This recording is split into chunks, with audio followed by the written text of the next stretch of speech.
முல்லைப்பெரியாறு மற்றும் வைகை அணையில் இருந்து மேலூர் ஒருபோக பாசனத்திற்கு நீரை திறந்து விடாத விடியா திமுக அரசை கண்டித்து அதிமுக சார்பில் கண்டன ஆர்ப்பாட்டம் நடைபெற்றது.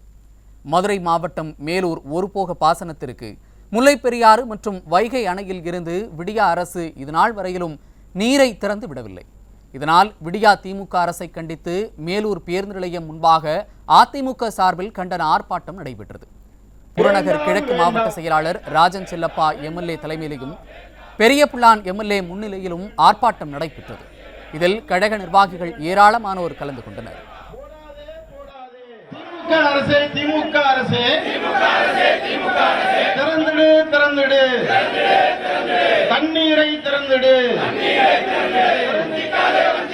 விவசாயிகளை வஞ்சிக்காதே, போடாதே போடாதே, விவசாயிகள் மீது பொய் வழக்கு போடாதே.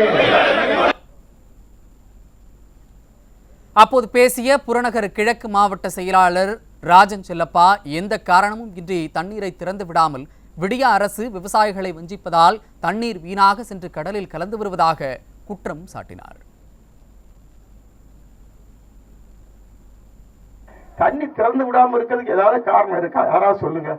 இந்த தண்ணி திறக்காம இருக்கிறதுக்கு உண்மையான காரணம் இருந்தா பரவாயில்ல. இன்னைக்கு தண்ணி வீணா போயிட்டு இருக்கு. வைகையில மதுரை வைகை கடக்கும் போது கடல்ல போய் கலந்துகிட்டு இருக்கு தண்ணி. ராமநாதபுரம் போய் கூட சேரல, இடையில எந்த கம்மாய்க்கும் பயன்படல, அவங்களுக்கும் பயன்படல, ராமநாதபுரத்துக்கும் பயன்படல. அப்படிப்பட்ட தண்ணியை திறந்து விட்டு என்ன வீண்? 10 நாள் திறந்து குடிநீர் என்ற போர்வையில தண்ணியை திறந்து விடுறாங்க. இங்க ஒரு 20 நாள் திறந்து விட்டு அந்த கம்மாயெல்லாம் நிரம்பிக்கிறோம்ல.